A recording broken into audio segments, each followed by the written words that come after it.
Hello viewers, Apollo here. After a long while, I'm back. It is high time that we put to rest a matter which has plagued me for the better part of 9.5 years.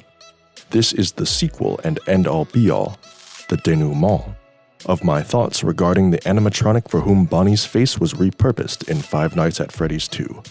Yes, today I am revealing to you who stole Bonnie's mug.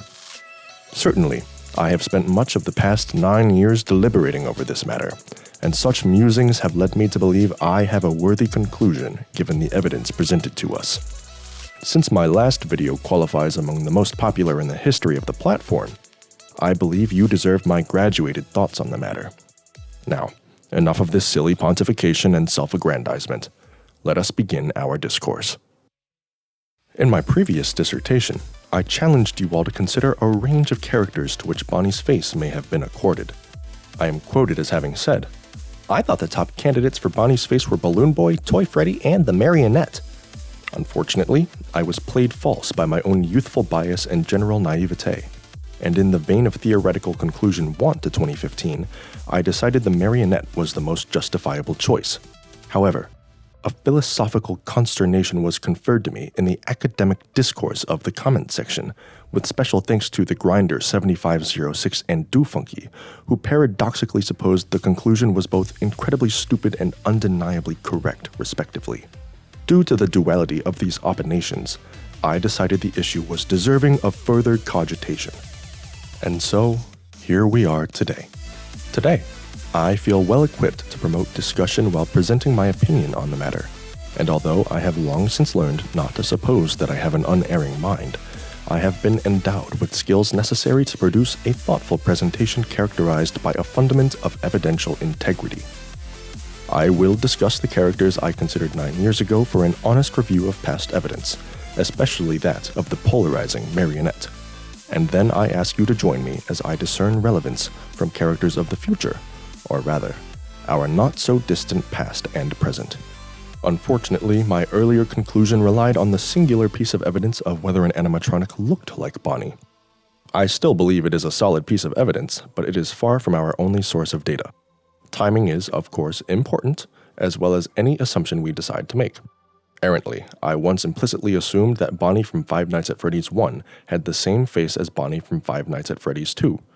Upon inspection of the two models, however, we can see that just at the bottom of the mask, FNAF 1 Bonnie has an outcropping where FNAF 2 Bonnie lacks one, suggesting that these two face models are not the same.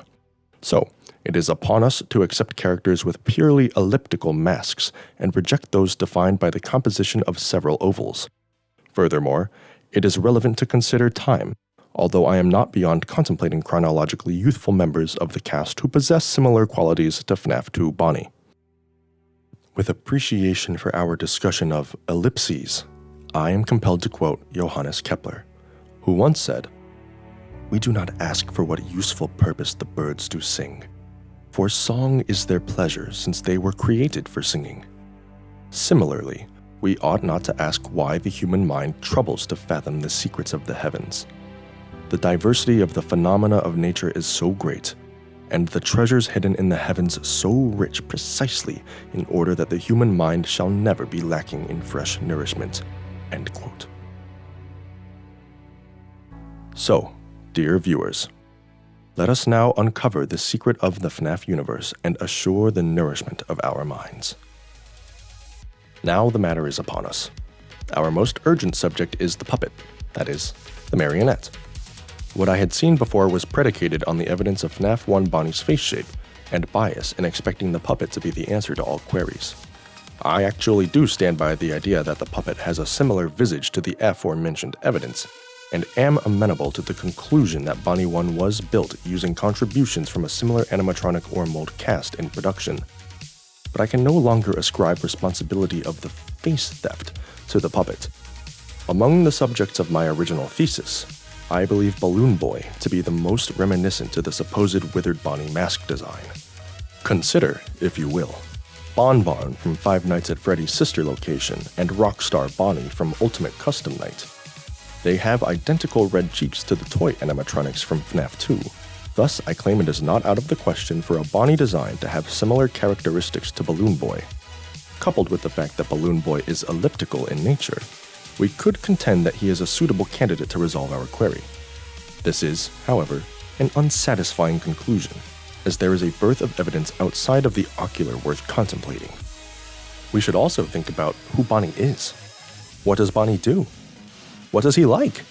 He's a bunny rabbit, which means he must like burrowing vegetables and pranking ducks. But above all these things, he is a rock star. And what do rock stars like?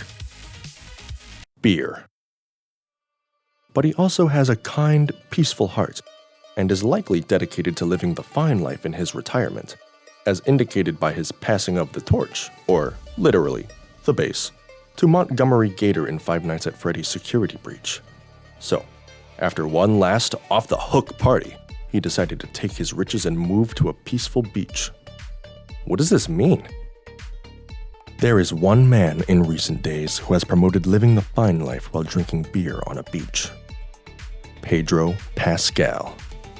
In the One Man's Journey Corona Extra advertisement, Pedro Pascal explains, "To truly embrace the fine life, you must learn to let go. Only then will you find that, even if you leave the beach, it never leaves you." Bienvenidos a la vida más fina. This can only mean that Bonnie is Pedro Pascal, not only living the fine life, but welcoming us to join him in it. And not only do the two share the same will and spirit, they also bear an uncanny resemblance to one another. Look, for instance, at this shot of the Mandalorian, or as we know, Pedro Pascal. We see that he bears the same elliptical face shape on the mask, and even the little bumps on the side where Bonnie's cheeks are typically highlighted. If that wasn't enough to convince you, I provide now another chilling piece of evidence. Pedro Pascal first began his rise to fame in his role of Oberyn Martell in Game of Thrones in 2014. Further enhancing this temporal data is the fact that Season 4 of Game of Thrones ended in June of 2014, while Five Nights at Freddy's 1 released in August of that very same year.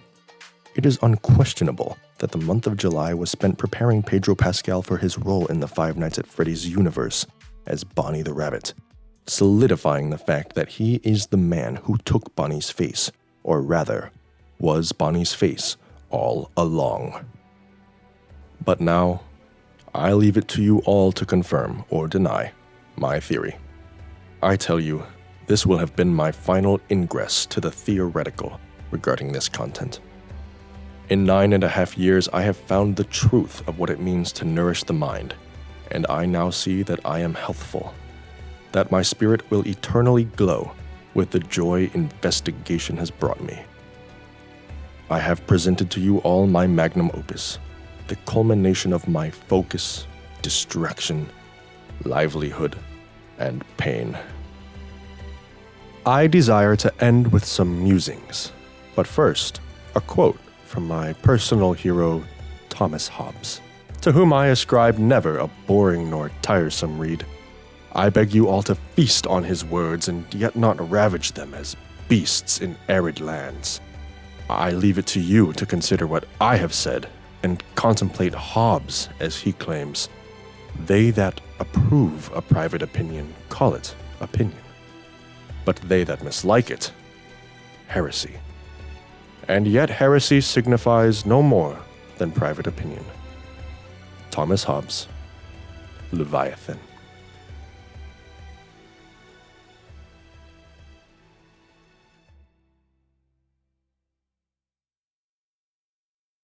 Thank you all for watching, and a special happy birthday to my wonderful friend Ethan, who for years now has asked me when we'd be getting Bonnie's Face Found 2. Here it is, buddy! This was a long time coming.